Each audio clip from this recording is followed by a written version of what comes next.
Hi guys, this is Alan. Welcome back to this channel, Gaijin World.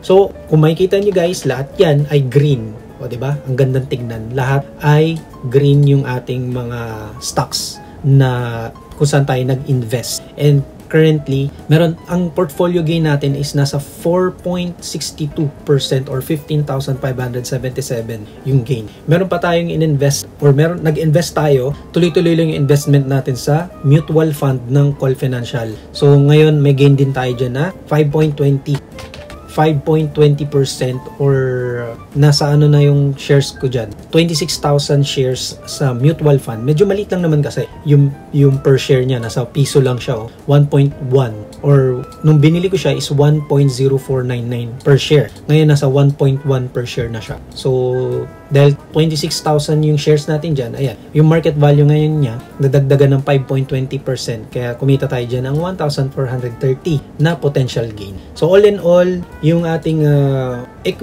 account equity is nasa 522,765.1. Okay, so tignan natin sa ating chart kung na-reach ba natin or yung goal natin. Ayan, so meron tayong tracker dito. Monthly, gumagawa tayo ng tracker na ang goal natin for August sana ay nasa 560,000 pesos. Pero currently ay ito ang totoong value niya as of today, 522,765.51, or so ang nilagay natin before na target natin is 560,000 para sa account na to. Ang target natin is 11.01%. So yun nga, nagset tayo ng 560,000 na goal this month for August, pero ang nare-reach pa lang natin is ito yung actual 522,765.51, pero 3.62% na yung itinaas niya compare last month na 504,479.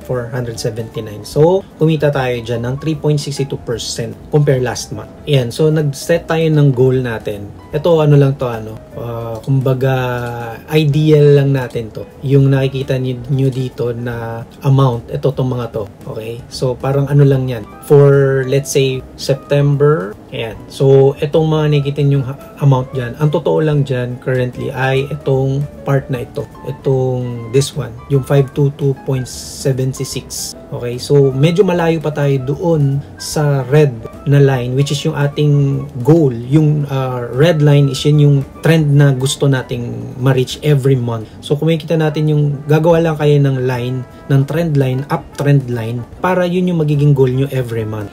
So, since mababa nga yung mga kinita natin for the past months at ngayon lang tayo nakakabawi. So, medyo malayo-layo pa yung dapat nating aabutin. Okay? So, sinet lang natin for August is 560. Okay? 560 pero nasa 522 pa lang tayo. Medyo malayo pa tayo dito sa goal natin na red line. So, yan ang kailangan nating habulin. So, sana yan, magtuloy-tuloy na ganyan yung maging trend talaga. No? Pero right now, it's August pa lang naman, itong part na to. Yan. Ito lang yung tinitingnan natin dyan. Yan. So, naglagay tayo ng 522,765.51 na real, ito yung existing natin. And kung gusto nyo makita yung portfolio summary or yung performance ng inyong Call Financial, ay pwede nyo gamitin itong View Portfolio Summary Report. Pag kinlik nyo yan, mapupunta kayo sa isang page kung saan pwede kayo mag-request ng report per month. So since hindi pa natatapos yung August, hanggang ang ma-request nyo lang dyan is yung previous month, which is July. So yan, nag-try ako mag-request ng July. Tingnan natin yung performance ng July. So pag dinownload natin yan, buksan natin. So yan, magkakaroon kayo ng ganitong performance, no? Yung portfolio summary nyo as of July 31. So nakalagay dyan yung gain ninyo, kung kumikita ba talaga kayo. Makikita niyo dyan from, let's say, for 1 month, magkano yung gain ninyo for the compare sa previous month. Ayan, 1 month, 3 months, 6 months, year to date. So dito sa portfolio na to, kung year to date daw, from January until July 31, nakaka 6.53% na yung gain natin sa account na to. So makikita ninyo yung portfolio balance dito. Beginning balance is 473, ending balance nung July 31 is 504. So nag-deposit din tayo dyan ng 10,000 pesos. And ayan, so makikita nyo dyan meron tayong ibang mga binentang shares. Ayan, so nag-gain tayo ng 39,000. Kaya makikita nyo dito year to date 6.53 and yung 1 year daw nakaka 16.08% na tayo. So makikita nyo dito yung performance natin for the past 6 months from January. 6 months na ba? 1, 2, 3, 4, 5, 6, 7 7 months na pala. Monthly account performance, makikita nyo dyan yung performance ng account na to. Medyo noong mga nakarang buwan hindi maganda ang performance niya, tapos biglang July tumaas siya. So ganito ang itsura niya. Yeah. Maganda na makita niyo ito kung may chance kayo na ma-download ito dun sa account na meron kayo. Ayan, i-request nyo lang dito. Okay, pwede nyo ring request yung mga previous month. So punta uli kayo sa portfolio. Ayan, punta kayo sa portfolio and click nyo yung View Portfolio Summary Reports. Tapos kung gusto nyo pang makita yung mga transaction sa buwan na to, yung View Monthly Account Ledger, historical naman ang i-click ninyo. Tapos click nyo yung August 2020. Yan. Sa August 2024, as of today, meron na tayong marami na tayong transaction na nagawa. Itong mga hina-highlight ko ngayon, katulad nito, yung A-REIT nakapagbenta nga tayo, gaya na sinabi ko kanina, nakapagbenta tayo ng 1,100 shares ng A-REIT. Tapos, nagkaroon tayo ng dividend sa A-REIT na 0.56 per share. Noong time na hindi ko pa siya binibenta, kaya nakalagay dito 2,200 pa yung kumbaga yung nung July 25 kung kailan sila nagkaroon ng dividend ay 2,200 pa yung shares ko sa A-REIT. So yun yung in-account nila. Kaya nagkaroon ako ng 1,108 pesos na dividends from A-REIT.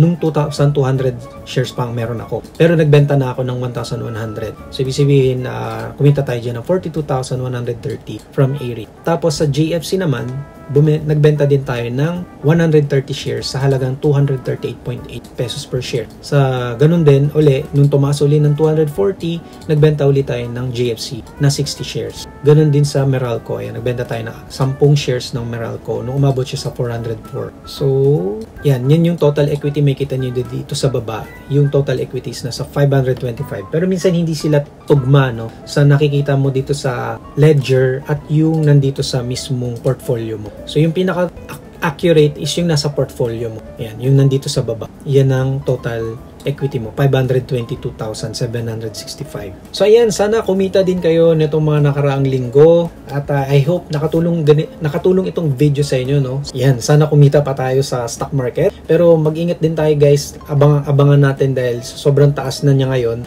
baka biglang, alam mo na, hindi natin masasabi talaga. So check nyo yung technical analysis at makinig din tayo ng news. Okay, so like, share, and subscribe. Kung hindi ka pa nakasubscribe, mag-subscribe ka na at hit mo yung notification bell para laging updated sa aming mga susunod pang i-upload ng mga videos at sa iba pang mga topics namin related sa pamumuhay dito sa Japan. Puntahan nyo aming YouTube homepage, i-click nyo yung playlist dahil marami kaming playlist dito na makakatulong sa inyong pamumuhay dito sa Japan. Thank you so much again for watching. This is Alan and I will see you on our next video. Huwag nyong kalimutang i-check yung mga videos na lalabas ngayon dito sa screen. Bye!